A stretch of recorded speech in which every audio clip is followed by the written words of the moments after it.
Hello friends, welcome back to our YouTube channel next current. स्वागत है आप सभी का हमारे यूट्यूब चैनल नेक्स्ट करंट पर। आज है 10 अगस्त 2021 और 10 अगस्त 2021 के जो भी करंट अफेयर्स के इम्पोर्टेंट क्वेश्चंस होंगे उन्हें मैं यहाँ डिस्कस करूँगा और सभी क्वेश्चन से रिलेटेड आपको फैक्ट भी बताता हुआ चलूँगा। आप आज की वीडियो की PDF फाइल भी डिस्क्रिप्शन बॉक्स से डाउनलोड कर सकते हैं। अगर आपने अभी तक हमारे चैनल सब्सक्राइब नहीं किया है तो प्लीज़ हमारे चैनल को सब्सक्राइब करें, साथ में नोटिफिकेशन बेल को भी प्रेस करें ताकि आपको सभी वीडियो का नोटिफिकेशन मिलता रहे। तो चलिए शुरू करते हैं आज का अपना पहला क्वेश्चन। हाल ही में PM मीन्स प्रधानमंत्री नरेंद्र मोदी उत्तर प्रदेश के किस जिले में LPG कनेक्शन सौंपकर उज्ज्वल 2.0 लॉन्च करेंगे? तो उत्तर प्रदेश का वह जिला है आपका महोबा जिला। ऑप्शन बी, उत्तर प्रदेश के महोबा जिले में प्रधानमंत्री नरेंद्र मोदी उज्ज्वल 2.0 योजना के तहत LPG कनेक्शन सौंपकर उसको लॉन्च करेंगे। एक जमा मुक्त LPG कनेक्शन के साथ उज्ज्वला 2.0 लाभार्थियों को पहली रिफिल और हॉट प्लेट मुफ्त प्रदान करेगी। उज्ज्वला 2.0 LPG तक प्रधानमंत्री के सार्वभौमिक पहुंच के दृष्टिकोण को प्राप्त करने में मदद करेगी। 2016 में लॉन्च उज्ज्वल 1.0 के दौरान BPL परिवारों की 5 करोड़ महिला सदस्यों को LPG कनेक्शन उपलब्ध कराने का लक्ष्य रखा गया था। साथ ही लक्ष्य को संशोधित कर 8 करोड़ LPG कनेक्शन कर दिया गया। अगला क्वेश्चन आता है, अब ये जो योजना है वो उत्तर प्रदेश में महोबा ज़िले से शुरू होगी। तो आइए पहले उत्तर प्रदेश के बारे में जानते हैं। ये आपका उत्तर प्रदेश जिसकी राजधानी है लखनऊ। वहाँ के मुख्यमंत्री योगी आदित्यनाथ और राज्यपाल उत्तर प्रदेश की आनंदीबेन पटेल। कुल जिलों की संख्या 75, लोकसभा सीटें 80 और राज्यसभा सीटें 31। अगला क्वेश्चन, हाल ही में किस राज्य ने 8.5 लाख कृषक परिवारों को स्वास्थ्य बीमा कवर के दायरे में लाने का निर्णय लिया? तो यह निर्णय लिया है पंजाब सरकार ने, मीन्स पंजाब राज्य ने। ऑप्शन ए, जे फार्म और गन्ना तोल पर्ची वाले सभी किसान इस स्वास्थ्य योजना के लिए पात्र होंगे। इस योजना के लिए आवेदन करने के लिए किसानों की सुविधा के लिए पंजाब मंडी बोर्ड ने पहली बार एक समर्पित पोर्टल लॉन्च किया। 5 लाख रुपए सालाना तक कैशलेस इलाज की सुविधा पाने वाले सभी किसानों के बीमा कवर का पूरा प्रीमियम मंडी बोर्ड देगा। अब पंजाब सरकार ने यह निर्णय लिया तो पंजाब के बारे में जानते हैं। ये आपका पंजाब जिसकी राजधानी चंडीगढ़। वहाँ के मुख्यमंत्री कैप्टन अमरिंदर सिंह, वहाँ के राज्यपाल VP सिंह बदनौर। कुल जिलों की संख्या 22, लोकसभा सीटें 13 और राज्यसभा सीटें 7। अगला क्वेश्चन, हाल ही में किसने LODR रेगुलेशन में संशोधन किया? LODR रेगुलेशन में संशोधन किसने किया? यह किया सेबी ने। Option C, SEBI means security exchange board of India. LODR listing obligations and disclosure requirements, इसमें संशोधन किया है सेबी ने।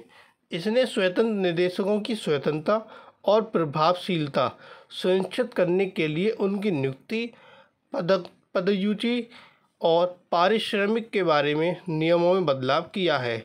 नए नियमों के तहत किसी सूचीबद्ध कंपनी में स्वतंत्र निदेशकों की नियुक्ति, पुनर्नियुक्ति और पदोन्नति का काम शेयर धारकों के विशेष प्रस्ताव के जरिए किया जाएगा। इससे यह सुनिश्चित होगा कि स्वतंत्र निदेशकों को प्रमोटरों की मर्जी और पसंद पर हटाया या नियुक्त नहीं किया जाए।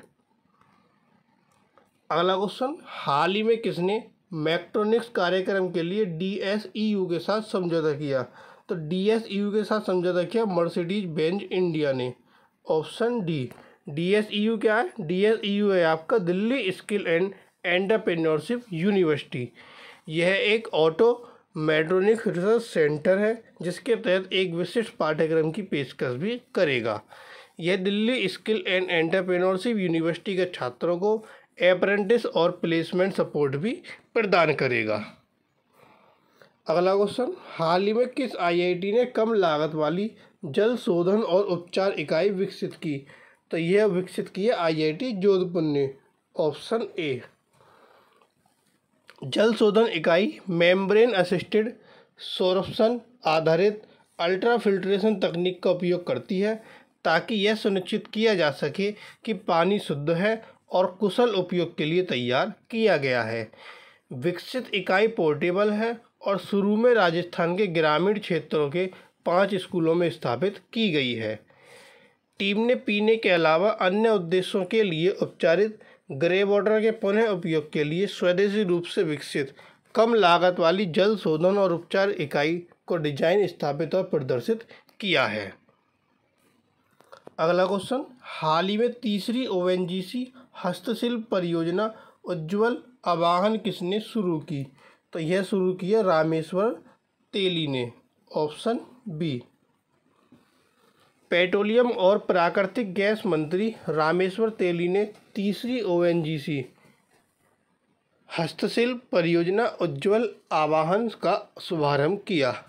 यह हथकरघा हस्तशिल्प के असम के 100 से अधिक कारीगर का समर्थन और प्रशिक्षण देगी।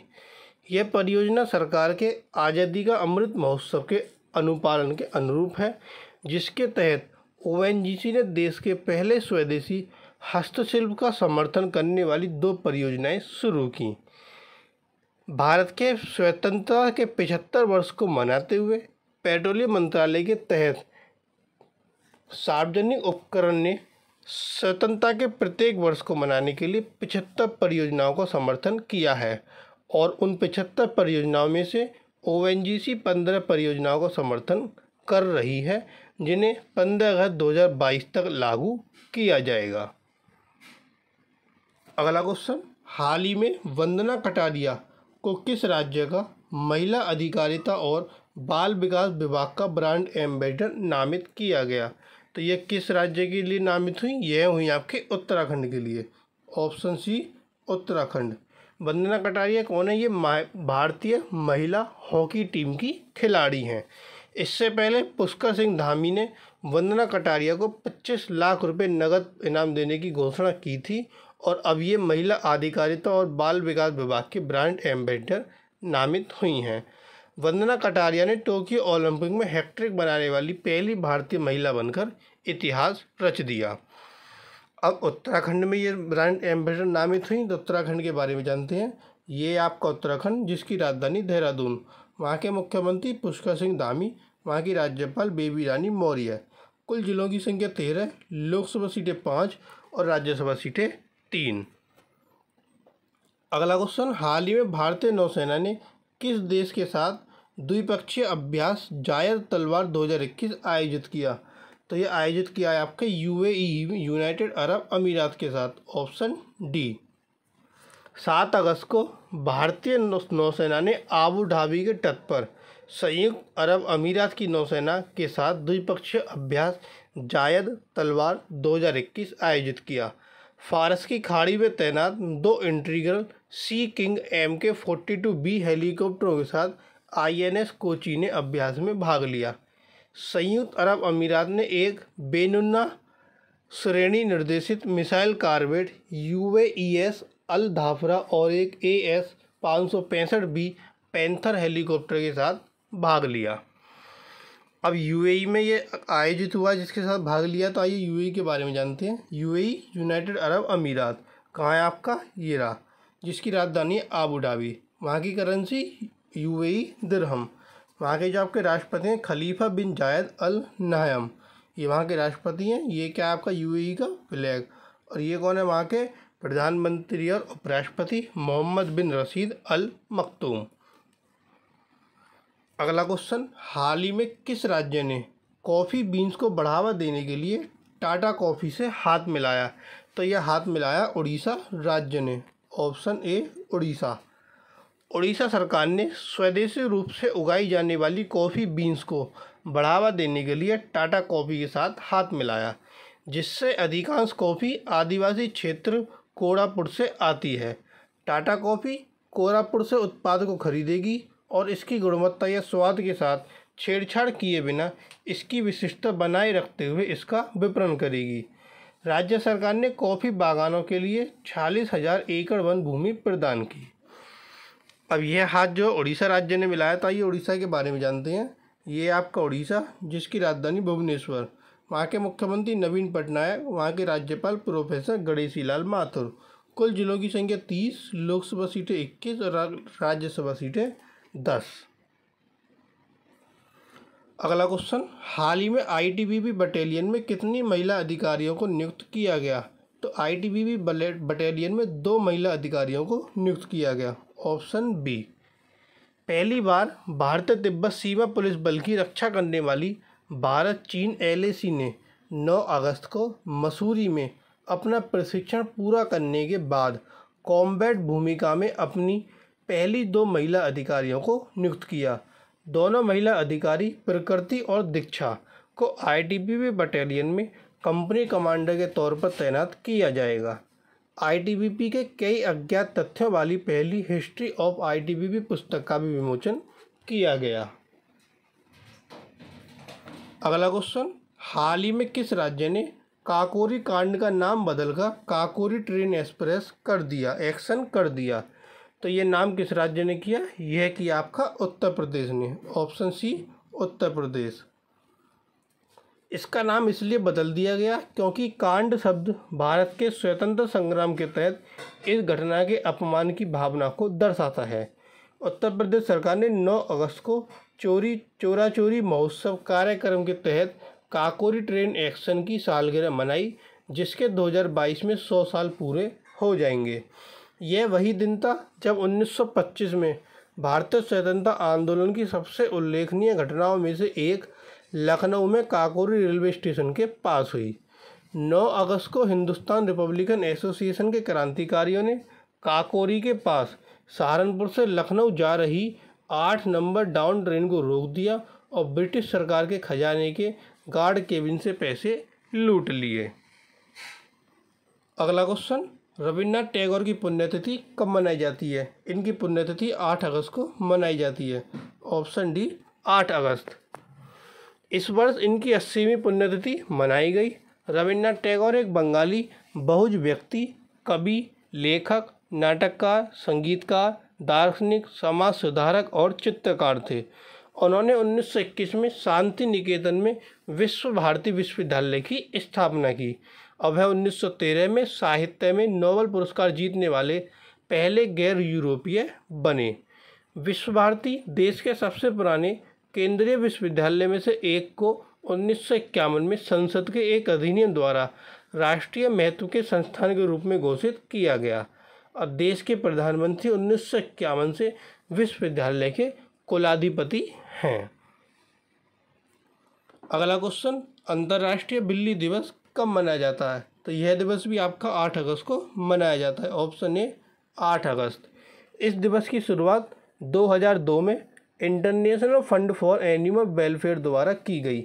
2021 के लिए इस दिवस का विषय be cat curious, training for cats and their human. अंतर्राष्ट्रीय बिल्ली दिवस का आधिकारिक संरक्षक संगठन इंटरनेशनल कैट केयर है।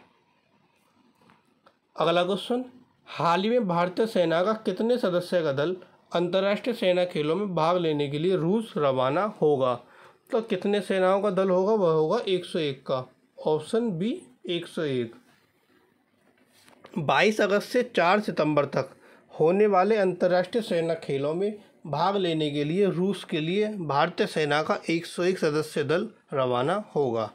यह दल आर्मी स्काउट मास्टर प्रतियोगिता, Elbrus ring, polar star, sniper frontier और सेफ रूट गेम्स में भाग लेगा।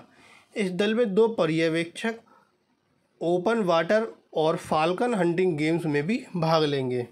प्रतियोगिता में भाग लेने वाले देशों की सर्वोत्तम प्रथाओं का निर्माण करते हुए सैन्य से सैन्य सहयोग को भी बढ़ावा मिलता है। इससे पहले भारत उन 8 देशों में पहले स्थान पर था जिन्होंने जैसलमेर में आर्मी स्काउट्स मास्टर प्रतियोगिता 2019 में भाग लिया था। अगला क्वेश्चन, हाल ही में भारतीय कम्युनिस्ट पार्टी स्वतंत्रता दिवस पर किस राज्य के मुख्यालय के साथ सभी कार्यालय में राष्ट्रीय ध्वज फहराएगी? तो कौन से कार्यालय में किस राज्य के मुख्यालय में फहराएगी? वह होगा आपका पश्चिम बंगाल। ऑप्शन सी, पश्चिम बंगाल। अपने इतिहास में पहली बार भारतीय कम्युनिस्ट पार्टी पश्चिम बंगाल में भारत की स्वतंत्रता डे के 75 वर्ष पर अपने मुख्यालय अलीमुद्दीन और राज्य भर के सभी पार्टी कार्यालय में राष्ट्रीय ध्वज फहराएगी। वाम नेता और पूर्व विधायक सुजान चक्रवर्ती के लिखित प्रस्ताव के बाद केंद्रीय समिति ने राज्य को अनुमति दी है। यहाँ यह उल्लेखनीय है कि भारतीय कम्युनिस्ट पार्टी ने स्वतंत्रता दिवस के अवसर पर अपनी पार्टी कार्यालय में कहीं भी भारतीय राष्ट्रीय ध्वज नहीं फहराया था।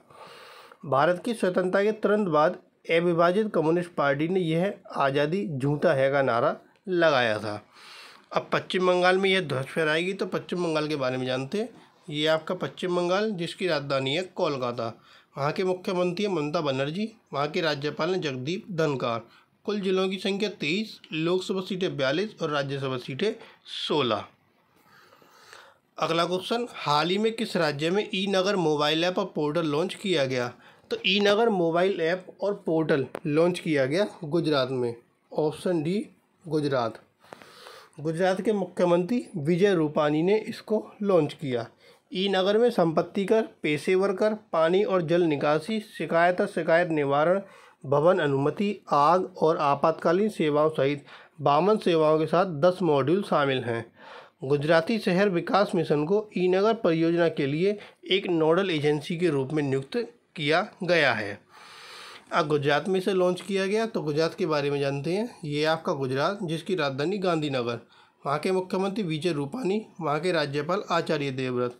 कुल जिलों की संख्या 33, लोकसभा सीटें 26 और राज्यसभा सीटें 11। अगला क्वेश्चन, हाल ही में UN international day of world's indigenous people कब मनाया जाता है? तो यह दिवस आपका 9 अगस्त को मनाया जाता है। Option C. इसका उद्देश्य विश्व की स्वदेशी आबादी के अधिकारों को बढ़ावा देना और उनकी रक्षा करना है। यह आयोजन उन उपलब्धि और योगदानों को भी सम्मानित करता है जो स्वदेशी लोग पर्यावरण संरक्षण जैसे विश्व के मुद्दों को बेहतर बनाने के लिए करते हैं। इस वर्ष के लिए जो इसकी थीम थी वह थी leaving no one behind, indigenous peoples and the call for a new social contract. यह इस वर्ष की इसकी थीम थी। तो ये थे आपके आज के करंट अफेयर्स के इंपॉर्टेंट क्वेश्चन। अगर आपको वीडियो पसंद आए तो प्लीज़ वीडियो को लाइक, कमेंट और शेयर जरूर करें। साथ ही साथ आज का जो क्वेश्चन है वह है कि हाल ही में किस सचिव को केंद्र सरकार द्वारा 1 वर्ष का विस्तार दिया गया? तो किस सचिव को विस्तार दिया गया? 4 ऑप्शन आपको दिए गए हैं। एक ऑप्शन आपको इनमें से हमें कमेंट बॉक्स में बताना है। और जो कल क्वेश्चन पूछा था कि हाल ही में किस देश ने पहली अंडरसी फाइबर ऑप्टिक संचार केबल बिछाना शुरू कर दिया? तो वह देश था आपका रूस। Option C. तो ये थे आपके आज के करंट अफेयर्स के इंपॉर्टेंट क्वेश्चन। प्लीज़ हमारे चैनल को सब्सक्राइब करना ना भूलें। अगर आपने अभी तक हमारा चैनल सब्सक्राइब नहीं किया है और आपको वीडियो पसंद आए तो प्लीज़ वीडियो को लाइक, कमेंट और शेयर जरूर करें। आप हमारे साथ अन्य प्लेटफॉर्म पर भी जुड़ सकते हैं। सभी के लिंक आपको डिस्क्रिप्शन में प्रोवाइड कराए गए हैं। Thank you.